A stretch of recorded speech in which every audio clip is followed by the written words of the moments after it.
de la rencontre des entrepreneurs. Donc une édition un peu spéciale, 9e, 9 mois d'existence, donc un bon moment pour faire déjà un petit point, un petit bilan. On se rencontre chaque mois, voilà, depuis le mois de septembre dernier. Et voilà, c'est le moment aussi de pouvoir envisager l'avenir. Je suis entrepreneur et je suis le cofondateur de la rencontre des entrepreneurs avec Marjolaine. Alors, rapidement sur mon activité professionnelle, je dirige un jeune cabinet qui s'appelle RC Associés, dont l'activité principale est d'accompagner les entrepreneurs sur 2 points principaux. 1, accroître leurs ressources financières et 2, régler tous les problèmes qu'ils rencontrent dans leur vie d'entrepreneur. En gros, c'est quoi? Pour le premier cas, c'est la circulation de l'information. L'information ne circule pas suffisamment entre différents secteurs d'activité. D'accord? Et dans le deuxième cas, c'est en termes d'opportunité. C'est-à-dire que j'ai manqué l'opportunité. Si peut-être éventuellement j'ai parlé avec la personne, peut-être que j'aurais pu saisir cette opportunité d'occuper son lieu. D'accord? Donc ce sont les 2 problématiques que nous essayons de résoudre. Donc notre mission principale en fait, c'est de devenir d'abord une plateforme de réseautage. Nous avons esquissé avec Marjolaine en fait les valeurs, l'équité, c'est super important dans les relations des affaires, l'entraide. Mais l'entraide, mais toujours dans le business, d'accord? Ça, c'est vraiment notre vocation. C'est-à-dire que nous sommes une plateforme de business et nous encourageons l'entraide pour faire du business. Et ensuite, le respect. Quels sont nos objectifs? J'aime beaucoup cette image parce que c'est exactement ça, en fait, que nous voyons les choses. Et nous, en tant que rencontre des entrepreneurs, plateforme rencontre des entrepreneurs, comment dirais-je, nous constituons volontaires, en fait, pour constituer ce soubassement. D'accord? Pour porter un d'entre vous, ou peut-être un d'entre nous, effectivement, au sommet. Parce que si nous savons que si quelqu'un arrive au sommet, c'est que tout le monde, en fait, y a forcément contribué. Notre vision à court terme, très simplement, c'est de fédérer les entrepreneurs ambitieux de tous les secteurs d'activité de Dakar et de sa banlieue. Et à moyen terme, nous aimerions le faire, en fait, sur tout le Sénégal, d'accord? Et sortir du Sénégal pour être carrément, en fait, demain dans une vision panafricaine sous-région, peut-être à long terme maintenant africaine. Nous avons listé 4 en fait nos propositions de valeur, d'accord? Développement donc du réseau, accès à des produits et des services, une promotion permanente des activités et puis une participation privilégiée. Donc, je vais les détailler comme suit. Une de nos valeurs en fait c'est le pitch. C'est-à-dire que le pitch, en fait, au-delà de l'exercice, parfois qui peut paraître redondant, mais c'est véritablement, en fait, votre carte d'entrée, en fait, même pour le business, selon nous. Pourquoi? Parce que c'est le pitch, en fait. C'est à travers le pitch que vous allez développer votre chiffre d'affaires. Pourquoi? C'est que vous pitchez vos opportunités, ce que vous recherchez et ce que vous proposez. Et c'est en fonction de ça, en fait, d'accord, que votre chiffre d'affaires va revenir à vous.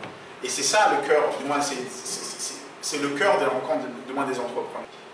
Nous avons vocation à négocier pour vous des services et des produits, d'accord, à des tarifs préférentiels. L'amplification marketing sur les réseaux sociaux. Nous voulons être la plateforme qui amplifie votre stratégie marketing. Nous n'allons pas faire votre stratégie marketing, d'accord, mais nous allons l'amplifier, d'accord. Comment? Grâce en fait à notre expertise. Nous avons aussi vocation à ce que j'appelle à nourrir les entrepreneurs, d'accord. C'est-à-dire que passer du statut entrepreneur au statut chef d'entreprise. C'est-à-dire que nous allons organiser des workshops ou des ateliers ou des meet-up. Alors, la manière dont nous voulons organiser ça, c'est quoi? C'est nous regardons d'abord les expertises de nos membres, toujours. Si vous avez une expertise que vous pensez que vous pouvez partager avec d'autres entrepreneurs, nous serons ravis en fait de monter les workshops. Donc les thèmes des workshops, c'est véritablement en fait dédié à nos problématiques en tant que chef d'entreprise. Et l'idée, c'est quoi? C'est véritablement en fait développer nos savoir-faire, d'accord, et aussi nos connaissances. Donc en général, ça va être des workshops de 1h30, ça peut être en une fois ou peut-être en 1 ou 2 fois, d'accord. Donc les prestations sont payantes. Aussi bien, donc nous payons les personnes, nos entrepreneurs qui vont donner ces workshops, et autant les personnes qui vont participer à ce workshop, nous leur demanderons également effectivement une contribution.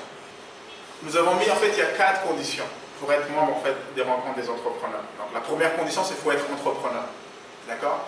Il faut avoir une entreprise qui fonctionne depuis au moins 1 an. Il faut avoir une entreprise qui fonctionne depuis au moins 1 an. d'accord, il faut employer une personne, ok, au moins. Et enfin, les membres, désormais, vont suivre un processus qui va être défini par le règlement intérieur. Donc, il y aura un processus, en fait, que nous allons mettre en place pour définir à quel moment une personne peut être considérée comme membre ou pas.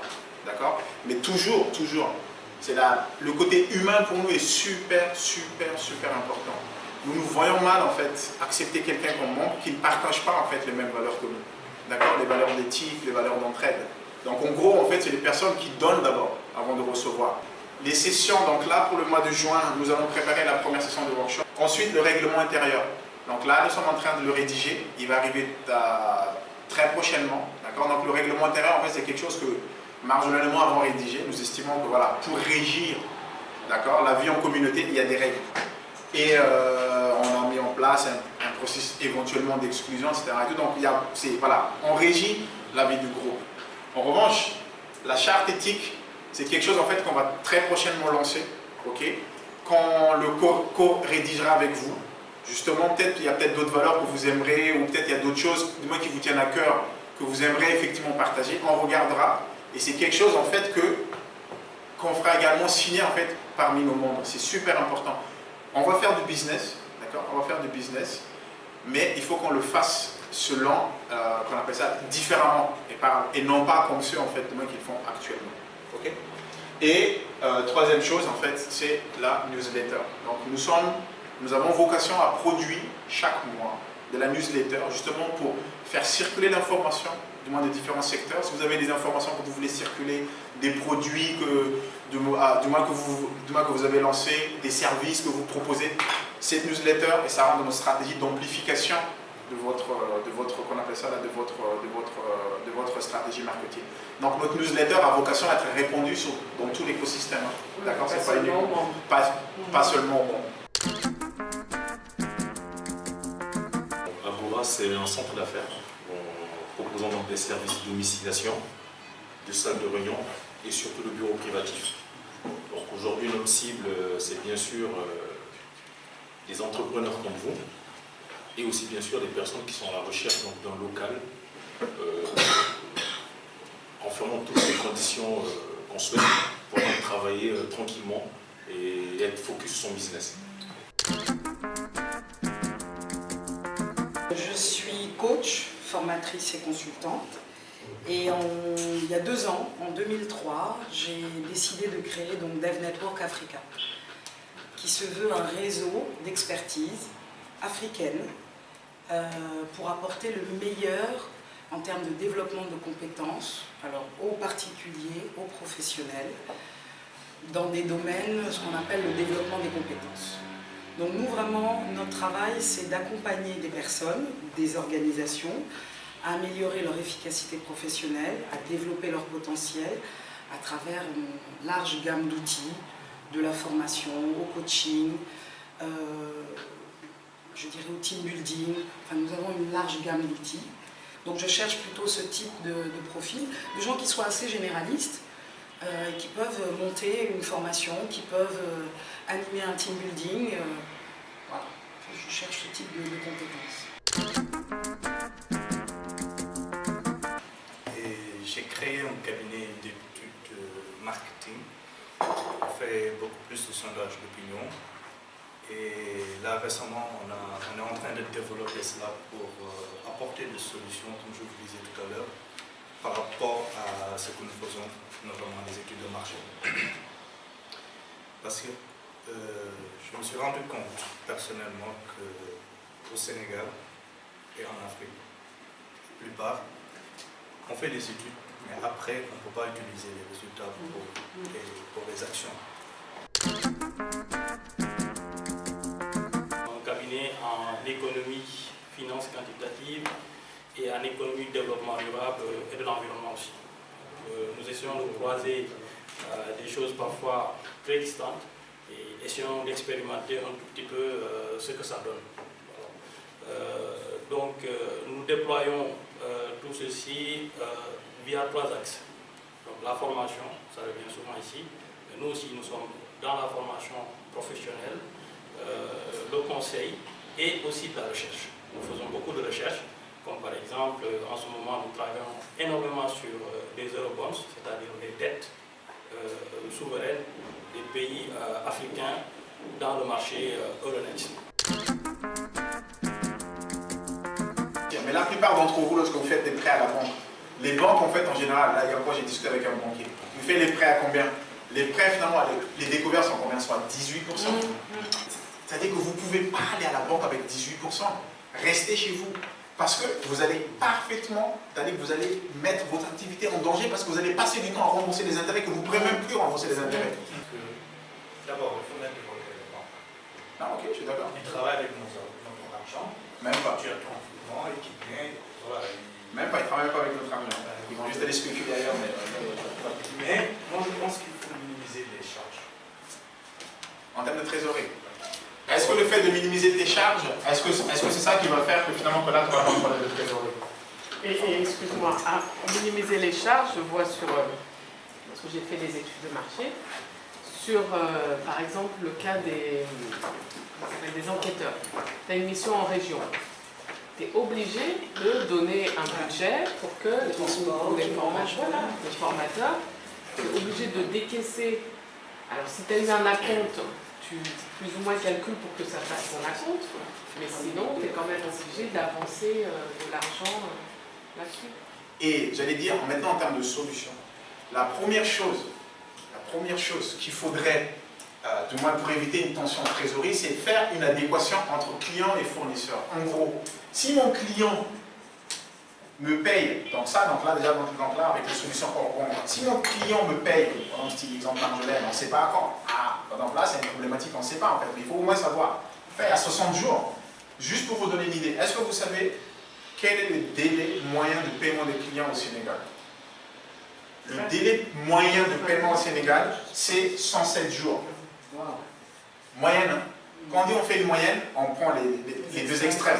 Donc, ceux qui font le net, ceux qui développent le site internet, vous recevez votre acompte le 4 juin, mais vous recevez en fait pour 50% en fait le 15 décembre. D'accord? Donc, c'est 107 jours. Okay? C'est pas moi qui l'ai dit. C'est une étude de la NSD en moyenne. Donc, en fait, c'est quasiment 3 mois. Donc, vous, dans votre approche, pour éviter cette fameuse tension, vous devez absolument au moins négocier avec vos fournisseurs, pour que son délai de paiement corresponde à ça. Parce que si ça ne correspond pas à ça, vous devez avancer inéluctablement de votre poche l'argent. Oui. C'est ça. Juste pour dire, oui, c'est aussi l'histoire de la TVA. Moi, je me suis fait avoir là-dessus. Voilà. Sur une facture de novembre, où j'ai mis la facture, j'ai déclaré, j'ai présenté la facture à la comptabilité, j'ai payé toute la TVA. Oui, en avance, oui. Et voilà, en avance, alors que j'ai été payée là au mois d'avril. Voilà, exact. Moi, ce qu'on m'a dit après coup, c'est qu'effectivement, j'ai émis une facture globale alors que j'avais un acompte de 50% et un solde de 50%. Donc on m'a dit j'aurais dû émettre une facture de 50% quand on m'a payé les 50%. Parce que là, je payais que la TVA, j'avais 50%. Adéquation entre le délai de paiement de vos clients et le délai de paiement en fait, de vos fournisseurs. Les fournisseurs en général, ils n'ont pas confiance, il faut payer tout de suite.